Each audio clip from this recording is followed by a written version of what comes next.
France Maghreb 2. Ça s'appelle le Grand Forum. Vous êtes bien sur France Maghreb 2. Aujourd'hui, avec, pour m'accompagner, Tarek Mami, avec Audrey Prenesti. Et notre invitée, ici présente sur France Maghreb 2, Madame Esther Benbassa, sénatrice de Paris. Bonsoir Madame la sénatrice. Bonsoir. Bienvenue sur France Maghreb 2. Avant que Tarek Mami puisse faire votre portrait, une première réaction à cette disparition de l'ancien président Jacques Chirac. Vous avez réagi sur Twitter hier. Quelle est votre réaction et quelle image vous garderez de l'ancien président Jacques Chirac? Moi, je l'ai pas bien connu, je n'étais pas en politique. Néanmoins, j'ai gardé ce souvenir d'un politicien que les Françaises et les Français considéraient comme proche, parce que c'était un homme convivial, qui avait de l'empathie envers les citoyennes et les citoyens. C'est pour cela aussi qu'il était très aimé. Et il a fait beaucoup d'erreurs politiques, certains de ses engagements sont critiquables, certaines de ses décisions, même de sa gouvernance. Néanmoins, il reste de cette personnalité aussi quelque chose de paradoxal. C'est un homme de droite, mais il a soutenu Simone Veil pour sa loi. Vous l'avez rappelé dans votre tweet hier, oui. Oui, demain c'est la journée, n'est-ce pas, sur l'IVG, et on est étonné qu'un homme comme lui, il se soit engagé de cette façon-là. De même, il faut dire que c'était un homme qui a dit pour la première fois, disons, il a eu un discours un peu écologiste. Il a parlé de la maison brûle, la maison brûle, et qu'on regarde ailleurs. Et sa fondation, j'ai regardé un peu sa fondation. Dans sa fondation, il y a une lutte contre la déforestation. Vous voyez, c'est un personnage étonnant. Il est multiple. Et il ne joue pas en technocrate, même s'il était entouré. Il était énorme, oui, il était entouré de technocrates. Et c'est pour ça qu'il y a une telle émotion en France. On a oublié ce qu'il a fait, ce qui n'était pas bon. Disons, moi, en tant que femme de gauche, j'ai beaucoup de critiques, mais en même temps, j'ai aussi. Vous êtes une femme de gauche? Je crois, oui.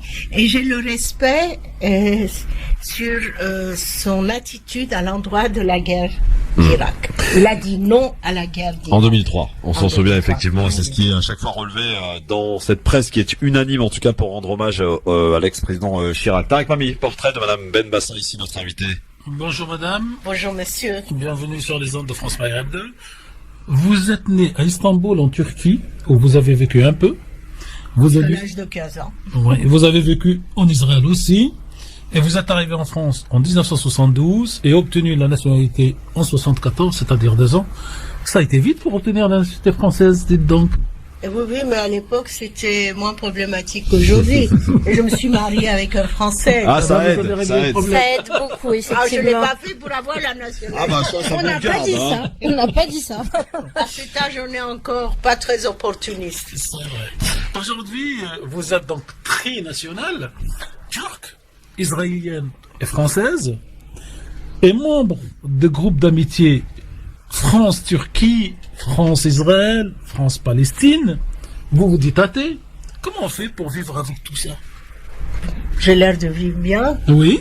D'abord, les nationalités, c'est mon itinéraire, c'est mon histoire. Voilà, aujourd'hui, je suis française depuis 1974 et je me sens pleinement française. Cela ne veut pas dire que je nie mes identités, que je renonce. Vous savez, moi, je venais de cette bourgeoisie qui apprenait le français, qui rêvait de la France. Moi, j'ai appris le français avec une préceptrice à l'âge de 5 ans. Et j'ai commencé, et puis après j'ai été élevée dans les écoles de sœurs françaises. Donc vous voyez, c'était cet Orient qui aimait la France, qui admirait la France, et pour qui la France était le symbole de la liberté. Alors écoutez, c'est vrai, quand on y vit, on se dit que c'est le pays de la liberté, mais on voit aussi ce qui est moins bien. Mais c'est comme ça. C'est les rêves et les utopies. Justement, moi, je me demandais quand vous êtes arrivé en France, quand voilà, vous avez grandi, vous avez commencé à avoir une conscientisation de tout ce qui se passe autour de vous, que vous êtes engagé en politique, vous avez évolué. Comment vous avez perçu là, justement la société française par rapport à ce que vous aviez pu connaître justement en Orient, par rapport aux problèmes, parce que c'est justement juste une question précisément, par rapport aux problèmes qu'on peut rencontrer entre la dissociation entre la culture et la religion. Parce qu'en Turquie justement il y a moins. Vous savez, j'étais enfant en Turquie. Moi, je venais d'une famille juive qui faisait les fêtes, qui n'était pas fanatique, qui n'était pas orthodoxe, qui n'était pas pratiquante à l'excès. Mon père allait à la synagogue pour le jour du jeûne, du grand jeûne, et puis pour honorer ses parents qui aimaient bien le voir les jours de fête, le recevoir, etc. Mais dans ma famille, comme chez la plupart des Juifs de Turquie, il n'y avait pas de pratique religieuse impressionnante. Hein. C'était des gens faisaient les fêtes.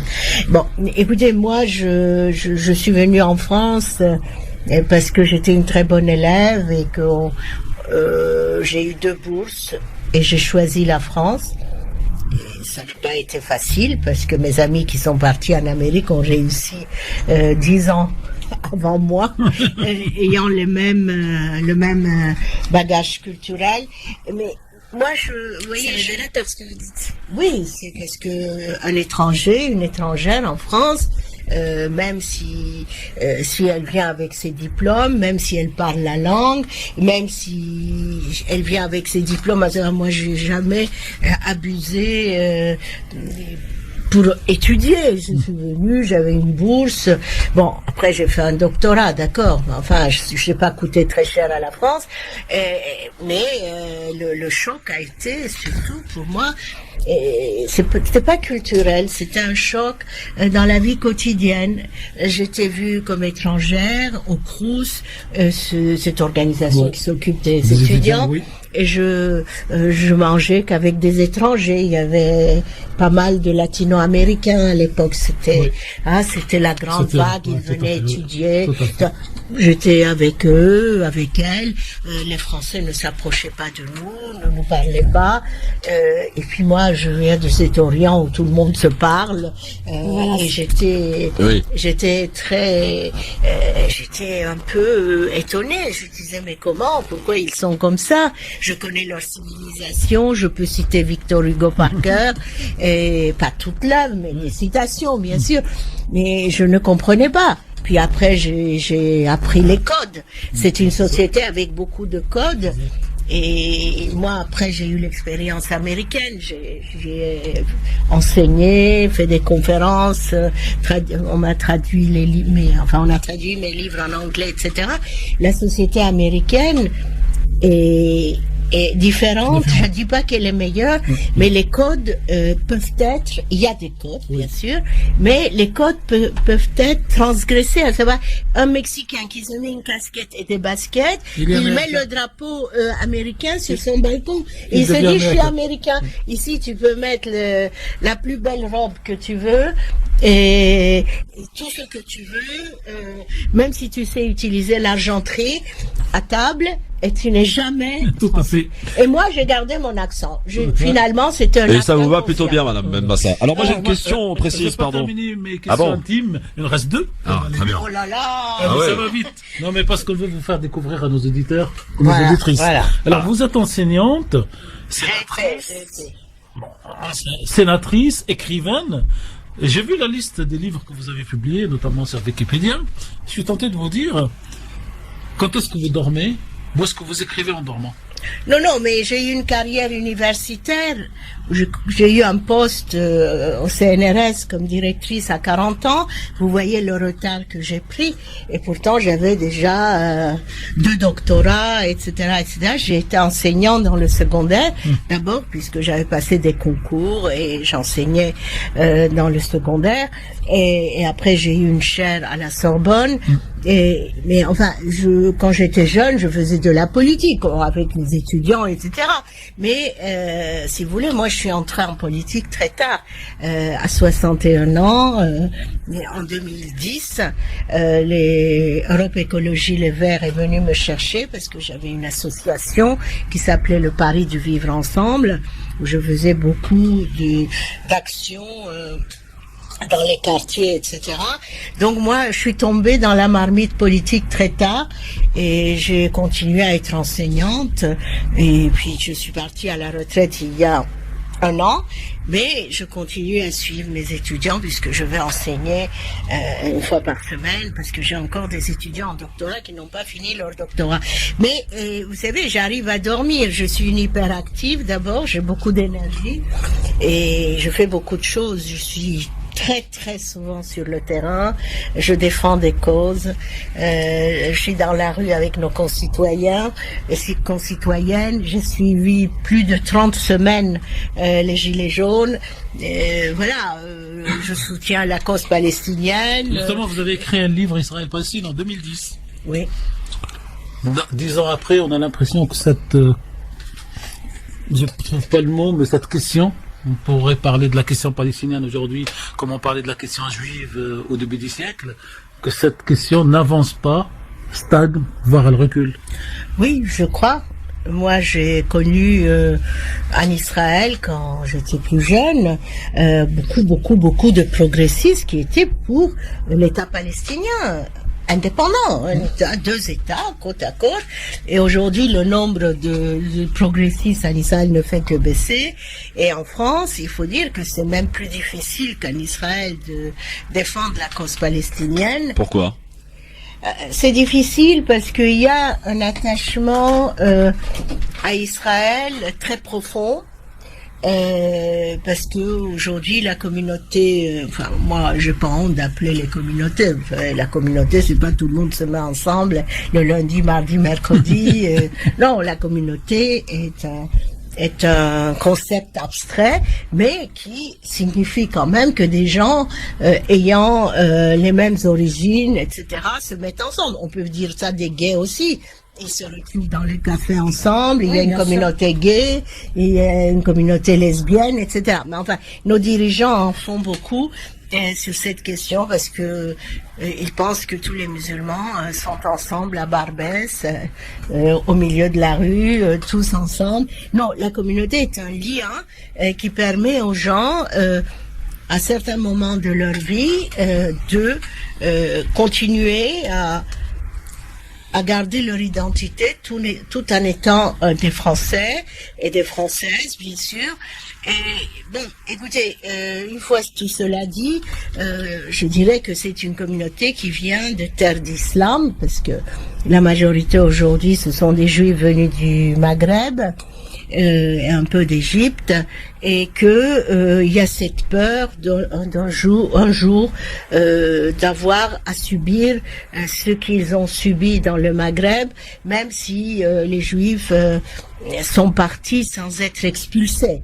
Mais enfin, la situation n'était pas excellente non plus après la fondation de l'État d'Israël, mais surtout après la guerre des 6 jours. Alors cette communauté fantasme sur le fait que les Arabes, donc les Palestiniens, vont les jeter à la mer. Enfin, il y a cette fameuse phrase d'un dirigeant de l'OLP de l'époque, mais enfin qui a été extraite de son contexte. Alors il y a cette peur, il y a un contentieux avec les musulmans. D'ailleurs en Israël, ceux qui votent à droite, les coudes, ce sont les Juifs maghrébins. Tout à fait. Ah, donc vous voyez, c'est très compliqué. Un Juif américain ne va pas chaque vacances en Israël. Il y a quand même 8 heures de vol. Et tandis qu'un Français, il va, je sais pas, pour la Toussaint et après pour Pâques. Vous savez, il y a un lien quasi charnel. Et je dirais qu'une partie de leur famille sont partis en Israël. Donc tout cela fait que c'est une communauté très influencée, très légitimiste. Quand le gouvernement en Israël est de gauche, elle est de gauche. Quand elle est de droite, elle est de droite.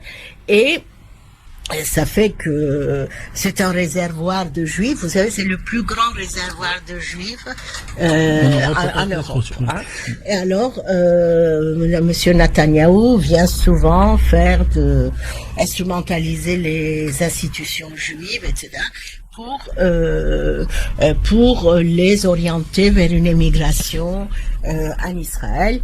Et il y a une émigration forte depuis quelques années avec la réémergence d'un antisémitisme qui n'est pas seulement lié aux arabo-musulmans, mais qui est lié à la société en général aussi. Et il a un bon représentant, M. Meyer, député français.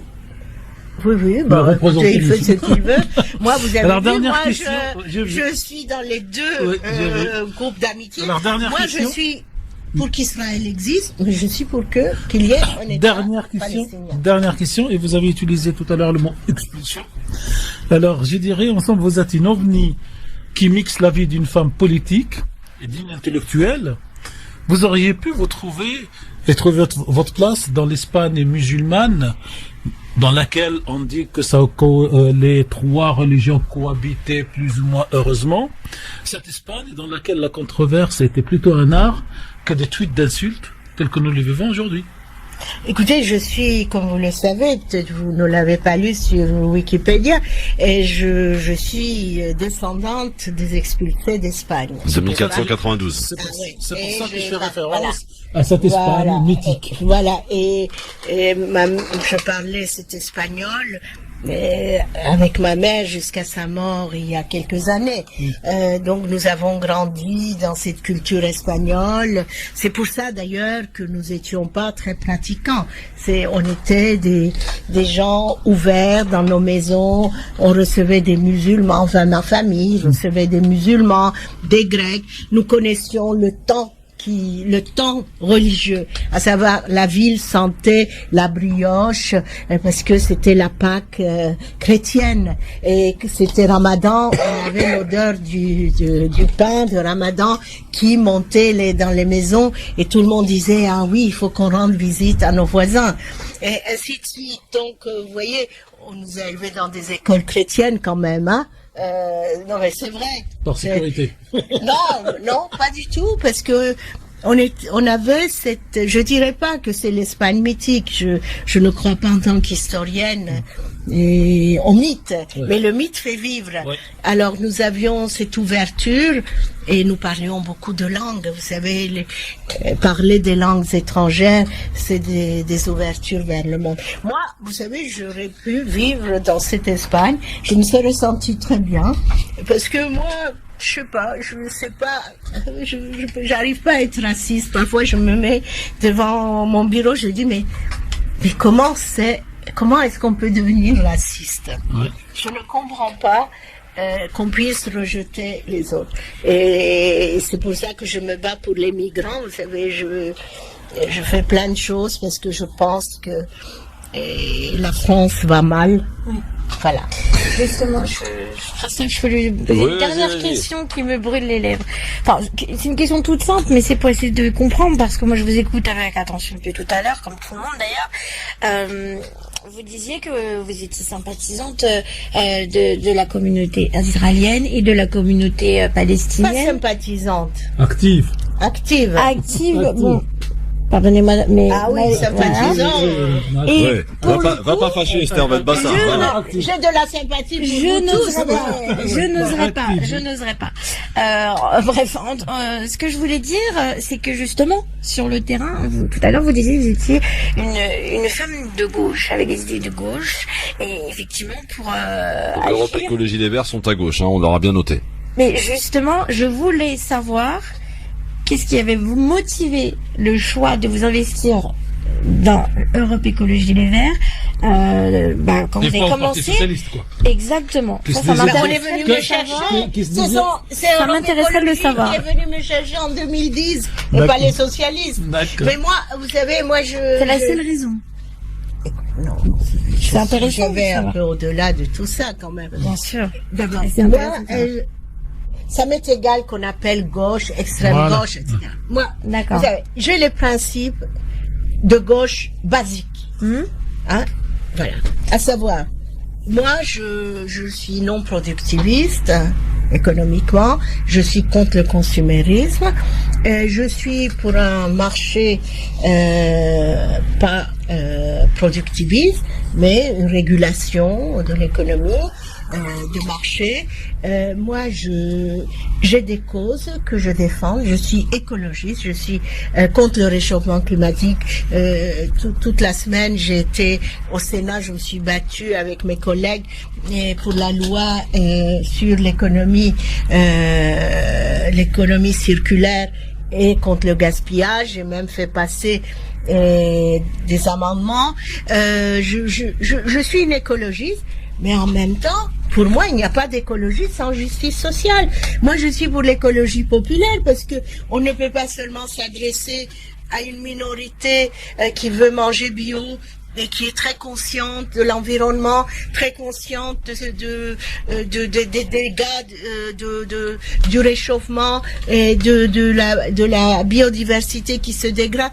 Oui, mais je dis, Bien on sûr. ne peut pas Mais- se limiter qu'à cette minorité. Aujourd'hui, il faut faire de l'écologie populaire. Déjà, avoir un vocabulaire accessible. Il faut qu'il y ait du bio dans toutes les cantines collectives. Et il faut que les gens qui n'ont pas les moyens connaissent de l'agriculture pour qu'ils aient accès au bio. Il n'y a pas que le bio, n'est-ce pas? Il faut restaurer les maisons qui sont des passoires thermiques. Il faut rendre conscient toute la Vous êtes population. pour la jonction de la fin du mois et de la fin de l'année et de la Ah fin bah du oui, mois. sinon entre les j'aurais deux. pas été avec Voilà. Christophe avec les gilets jaunes. Alors, Madame Bembassa, Allez-y, je monsieur. m'occupe un peu de vous parce que quand j'ai regardé un petit peu votre parcours, ce qui est assez frappant, c'est au-delà de à l'exemple de vos nombreux livres que vous avez publiés, et il y a quelque chose qui illustre parfaitement votre engagement concernant le rapprochement entre juifs et musulmans. Une histoire partagée, un dialogue à construire en 2006 et puis en 2015. Un recueil notamment juifs et musulmans, retissons les liens. Alors ça c'est arrivé juste après les attentats de 2015. Comment vous avez vécu cette période? Et est-ce que vous pensez franchement, Madame Benbassa, que ces attentats qui sont survenus en France et qui ont aussi touché des musulmans comme des juifs ont cassé ce lien à tel point qu'il faut retisser des liens? Oui, moi je Qu'il crois faille que retisser les les liens, il faut les retisser. Et maintenant, ça devient de plus en plus difficile parce qu'il y a une fracture. Aujourd'hui, il y a une vraie fracture. Écoutez, nous, on était enseignants. Mon mari enseignait à Sarcelles. Il me racontait que ses élèves en classe, enfin bon, il y avait des juifs, des arabes. Dans la cour, ils se disputaient, mais ils venaient lui vendre des objets tombés du camion. Le couscous circulait du 10e étage jusqu'au premier. Les juifs et les musulmans, bon, ils avaient des contentieux de temps à autre, c'est vrai, mais ça communiquait. Aujourd'hui, il n'y a plus de juifs dans les écoles publiques des banlieues. Dans ces banlieues où il y avait une vraie, disons, je dirais pas la Mixité. fraternité, mais il y avait une mixité. Enfin, Il y en a quand vous dites plus. qu'il n'y en a plus, quand même, c'est un peu exagéré. Il reste quand même des juifs qui sont issus de banlieue et qui sont dans les écoles. Ça, on va pas quand même dire le Ah, il n'y a contraire. plus de juifs. Vraiment. Il n'y a très plus de peu. juifs. Il n'y a plus un seul juif dans une école Non, mais j'ai publique pas dit ou dans un les seul, banlieues. j'ai Non, pas non, fait des statistiques, Oui. mais il y a quasiment pas de juifs. Ouais. Bah, ils ont- Franchement, Ouais. franchement. Parce que il y a une peur, voilà, et il y a l'antisémitisme. Est-ce que ces gamins vont importuner des gamins juifs, etc. Puis, moi, je dirais le facteur le plus important, et moi je l'analyse un peu comme ça. Il y a eu disons, une identification de beaucoup de jeunes arabo-musulmans aux Palestiniens. C'est devenu un symbole de fierté. Il faut reconnaître. De résistance, peut-être au travers de la résistance palestinienne. Bien sûr, je parle de ça, de la résistance. Ils se sont dit, voilà, c'est un symbole, nous aussi on va résister. on est enclavé dans les banlieues. L'ascenseur social ne marche pas pour nous. Alors on est contrôlé au faciès. Je vais vous dire, dès que je suis devenue sénatrice Oui. en 2011, j'ai déposé une loi contre le contrôle au faciès. Tout ça a fait qu'il y a eu des replis. Et M. Valls, ça fait de manière à ce qu'elle ne passe jamais. Oui, bien sûr. Côté de l'Assemblée Oui, nationale. j'ai été convoqué par lui. Vous savez, bon, on va pas raconter Tout à la cuisine interne. Oui. Mais c'est pour vous dire, il y a eu de plus en plus une sorte de distanciation parce que les Juifs ont interprété cette identification comme susceptible de se retourner contre eux. Ils se disent, Avec erreur ou pas? je ne sais pas s'il y a eu erreur, mais il y a, c'est le ressenti qui compte. Vous savez, monsieur, les erreurs, les gens ne retiennent pas les horreurs. Les horreurs, oui, mais les erreurs, non.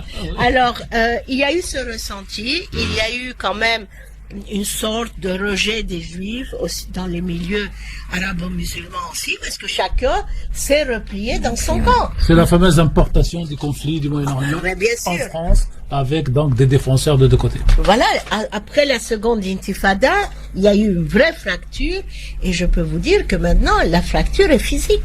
Il y a, par exemple, aller à Sarcelles, je sais pas, il y a pas beaucoup de Juifs, ils habitent dans le 17e arrondissement maintenant. Et à Créteil. Et à le beau Créteil. quartier. Oui, mais à Créteil, côté moi du j'ai lac. été sénatrice du Val-de-Marne avant d'être de Paris, et j'ai constaté que le maire Catala a pu créer une sorte de disons de fraternité, même si je ne sais pas si elle est réelle vraiment, mais une fraternité quand c'est les fêtes, les imams vont à la synagogue pour saluer les rabbins, etc. Bon, moi j'avais de très très bonnes relations avec les imams de Créteil, parce que Catala a su bâtir une mosquée Oui. à côté des synagogues. Voilà, c'est comme ça qu'on crée la fraternité. La fraternité, ça veut pas dire on est tous des frères. La fraternité, c'est on peut vivre ensemble sans se taper dessus. Alors, c'est déjà pas mal. Madame Benbassa, vous êtes quelqu'un qui avait un sacré caractère quand même. Et vous avez employé un mot qui est très fort en 2013 à propos d'une célèbre affaire que tout le monde va se rappeler, Leonarda. Vous avez parlé d'une rafle. Oui. Oui. Vous maintenez toujours ce propos? Rafle, c'est dur quand même, c'est fort. Mais vous savez, c'était une sorte de rafle quand même. Hein, on va pas non plus chercher ces mots. Et si on veut pousser les gens et les rendre conscients, parfois il faut utiliser des mots qui frappent, parce que il y a aujourd'hui, on est dans une société de bien-être. Chacun, il veut, voilà, être bien. On fait du yoga, on mange bio, sophrologie, etc. Ce bien-être fait que c'est très bien. Moi, je ne critique pas, mais ce bien-être fait qu'on est dans une sorte d'apathie. Et les mots parfois frappent les gens et ça leur fait prendre conscience. Bon, peut-être j'ai exagéré dans ce mot. Un peu, non? Oui, bon, d'accord. Écoute, Oui, ça peut c'est arriver. pas écoutez. grave. Oui, c'est pas grave. Non, mais peut-être ce qui est important, Madame la sénatrice, dans ce mot, c'est qu'aujourd'hui, en France, il y a des mots qui ont été connectés avec l'histoire des Juifs de France, donc 43-45, le Veldiv et autres, et dès que quelqu'un ose utiliser un de ces mots pour d'autres situations, on fait comme si on voulait banaliser ce qui s'est passé en France, et en fait, on compartimente certains mots à la communauté juive qui a souffert en France, et d'où peut-être cette bataille et le fait d'être étonné de vous voir, vous, utiliser ce mot rafle, qui jusque-là était réservé, j'allais dire presque dans l'inconscient collectif français, à la rafle du Veldiv. Oui, mais il faut se dire aussi que les mots sont connotés. Il faut accepter, c'est comme ça, l'histoire des mots. Oui. Ah, tel mot veut dire ça, puis après vous ne pouvez pas l'employer. Oui. Mais là, il y a, et je crois que il y a une sorte de, disons, on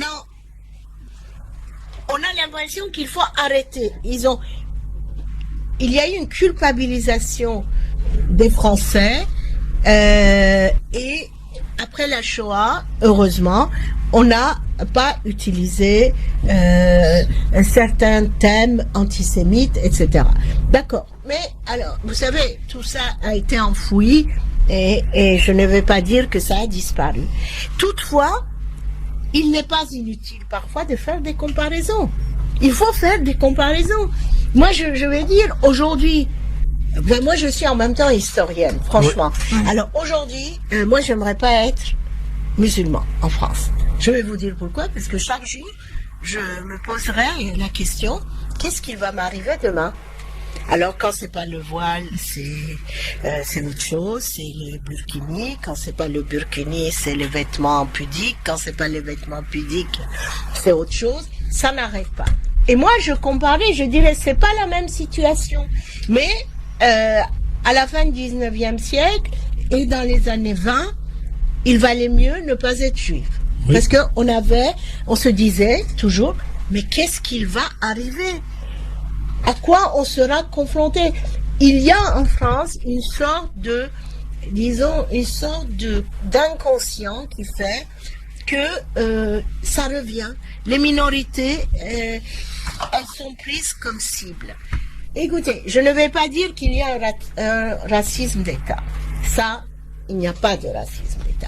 Mais il y a un racisme systémique en France.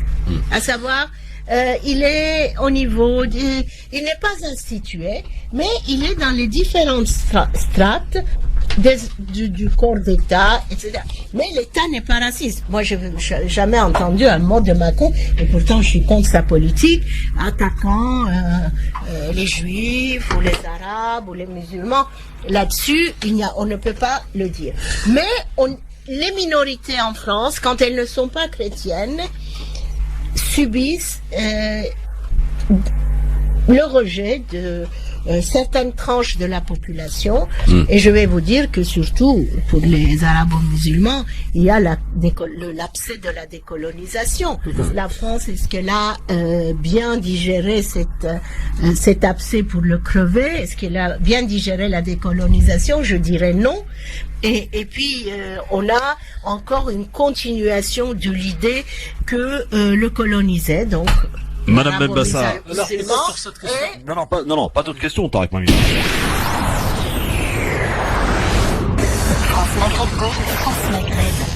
Madame Benbassa, la sénatrice de Paris d'Europe Écologie Les Verts, que Europe Écologie Les Verts sont venus chercher. C'est ce qu'elle nous disait. Madame Benbassa est notre invitée. Aujourd'hui, moi j'ai une question très claire à vous poser. Dans les médias, les hommes politiques, notamment Manuel Valls, nous a dit que d'être antisioniste, c'était être antisémite. Est-ce que Madame Benbassa, quelques-uns de nos auditeurs, beaucoup d'ailleurs, quelques-uns de nos collaborateurs, ici même à la radio, sont antisionistes? Est-ce que ça veut dire de nous que nous sommes antisémites? Écoutez, monsieur, moi je suis pour la séparation des mots. J'ai trouvé que prendre cette définition antisioniste égale antisémite, qui a été lancée par une organisation américaine, reprendre cette confusion était pour moi préjudiciable. Je vais vous dire pourquoi. Qu'il y ait des antisionistes qui soient antisémites, il y a aussi. Il ne faut pas le cacher. D'accord? Certains se cachent derrière l'antisionisme pour exprimer le rejet des Juifs. À ce moment-là, je suis contre. Mais je peux reconnaître et accepter qu'il y ait des gens et qui disent, voilà, maintenant il y a l'État d'Israël, mais nous ne sommes pas d'accord avec sa politique à l'endroit des Palestiniens. Oui, enfin je donc on peut être antisioniste sans être antisémite. On peut être antisioniste, sûrement, sans être antisémite, mais on peut être aussi antisioniste en étant antisémite, ou des antisémites qui se cachent derrière l'antisionisme. Donc, si les gens sont clairs sur leurs idées, là, il n'y a pas de problème. L'antisionisme n'est pas quelque chose en soi de raciste, mais c'est lorsque antisionisme les antisionistes disent qu'il faut détruire l'État d'Israël, il faut détruire les Juifs, etc. À ce moment-là, on est dans une Non, les zone antisionistes grise. critiquent la politique israélienne, Madame Bassa, c'est Voilà. pas la même chose. Mais oui. Non mais je vous voilà, dis. non mais il faut bien, c'est très important aussi la signification des mots et vous avez raison de le rappeler. D'être antisioniste aujourd'hui, c'est pas demander la destruction d'Israël, c'est Non. pas demander de mettre tous les Juifs à la mer. Il faut juste, Voilà, mais c'est ce que voilà. je dis.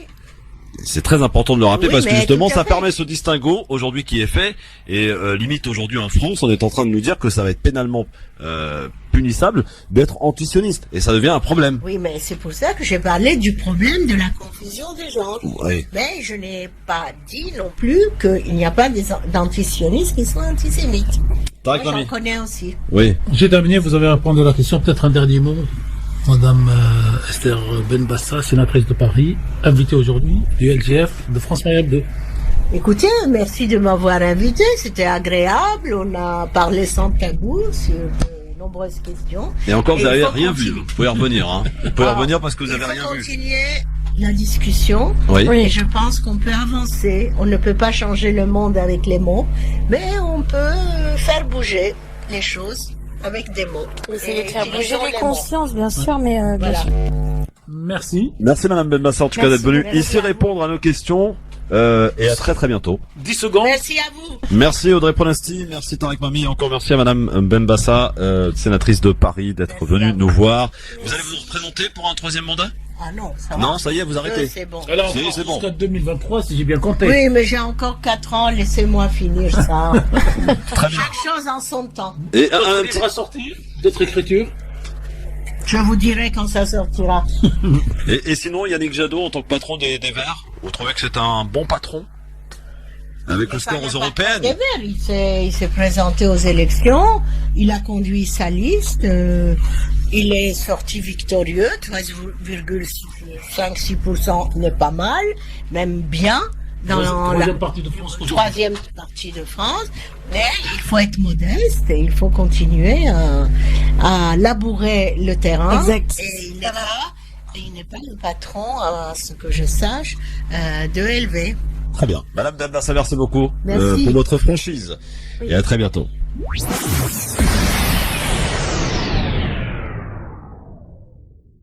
Un petit cadeau pour vous. Oh non. Ah si. Tenez. Oh, c'est gentil ça. Oh, c'est très écolo. Oui. Eh ben, écoutez, je ferai mon marché. Dimanche, c'est le nouvel an juif. Je vais faire mon marché.